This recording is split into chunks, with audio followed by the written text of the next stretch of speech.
ശ്യാം, ഇപ്പോൾ പ്രേക്ഷകർ കണ്ടുകൊണ്ടിരിക്കുന്നത് SP-യുടെ ഓഫീസ് മുറിയാണ്. റോഷിപാൽ ഇപ്പോൾ SP-യുടെ ഓഫീസിൽ മുറിയിൽ എത്തിയിരിക്കുകയാണ്.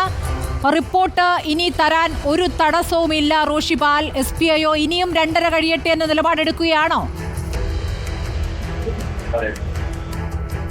2:30-ക്കാണ് ഇതുമായി ബന്ധം. റോഷി, കേൾക്കാമോ? പ്രതി ഏതാണ്ട് 2:30 കഴിയുമ്പോൾ ഈ റിപ്പോർട്ട് ജസ്റ്റിസ് ഹേമ കമ്മിറ്റിയുടെ 233 പേജുള്ള വ്യക്തിഗത വിവരങ്ങൾ ഒഴിവാക്കിയുള്ള റിപ്പോർട്ടിന്റെ പകർപ്പ് കൈമാറാമെന്നാണ്, അവിടെ അതിന്റെ തയ്യാറെടുപ്പുകൾ നടക്കുന്നുവെന്നാണ് അവിടെയുള്ള ഉദ്യോഗസ്ഥന്മാർ പറഞ്ഞത്. ഏതായാലും ഓഫീസിന്റെ അടുത്ത് ഈ സാംസ്കാരിക സെക്രട്ടറി കൂടി ഓഫീസിൽ എത്തിച്ചേർന്നിട്ടുണ്ട്. രാജൻ ഗോപർഗയുടെ കൂടെ ഓഫീസിലേക്ക് എത്തിയിട്ടുണ്ട്. ഡെപ്യൂട്ടി സെക്രട്ടറി സുഭാഷിണി തങ്കച്ചിയുടെ ഓഫീസിൽ നിന്നാണ് ഈ റിപ്പോർട്ട് പകർപ്പ് ഞാൻ ഉൾപ്പെടെ അപേക്ഷ നൽകിയ മാധ്യമ പ്രവർത്തകർക്ക് ലഭിക്കുക. അതിന്റെ പകർപ്പുകൾ നേരത്തെ തന്നെ തയ്യാറാക്കിയതാണ്. കാരണം കഴിഞ്ഞ മാസം 24-ന് പകർപ്പ് നൽകുമെന്ന അറിയിപ്പ് ലഭിച്ചിരുന്നു. പിന്നീട് നിയമ തടസ്സം കാരണം മാറ്റിവെച്ചു. അതുകൊണ്ട് തന്നെ പകർപ്പിനി എടുക്കേണ്ട ആവശ്യമില്ല. ഇനി അവർ പറഞ്ഞ 2:30 എന്ന സമയത്തിനുള്ള കാത്തിരിപ്പാണ്. എല്ലാ മാധ്യമ പ്രവർത്തകരും ഇവിടെ എത്തി അപേക്ഷ നൽകിയ 8 പേരും ഇവിടെ എത്തിച്ചേർന്നു. എല്ലാവരും എത്തിയ സാഹചര്യത്തിൽ വേണമെങ്കിൽ ഇപ്പോൾ തന്നെ പകർപ്പ് നൽകാവുന്നതാണ്. പക്ഷെ ആ സമയത്തിനുള്ള കാത്തിരിപ്പ് അല്പസമയത്തിനകം തന്നെ കോപ്പി കൈമാറും. 233 പേജുള്ള ജസ്റ്റിസ് ഹേമ കമ്മിറ്റിയുടെ റിപ്പോർട്ടിന്റെ പകർപ്പ് അല്പസമയത്തിനകം തന്നെ ലഭിക്കും. അതിൽ സിനിമാ മേഖലയിൽ നടന്ന ചൂഷണങ്ങൾ, വേട്ടയാടലുകൾ, പീഡനങ്ങൾ, അതിക്രമങ്ങൾ മുഴുവൻ അതുമായി ബന്ധപ്പെട്ട സൂചനകൾ, നിർദ്ദേശങ്ങൾ ഉണ്ടാകുമെന്ന് പ്രതീക്ഷിക്കുന്നു.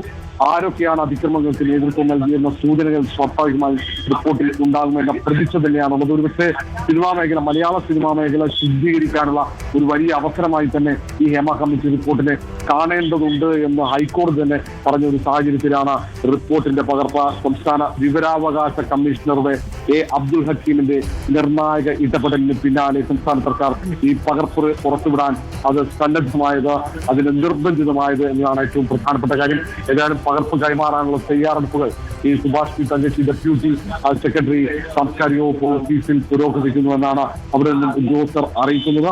ആ ഓഫീസിന്റെ ദൃശ്യങ്ങളാണ് ഇപ്പോൾ നമുക്ക് കാണാൻ കഴിയുന്ന. ഓഫീസിന് മുന്നിൽ ഞാൻ അടക്കമുള്ള മാധ്യമ പ്രവർത്തകർ കാത്തിരിക്കുന്നു.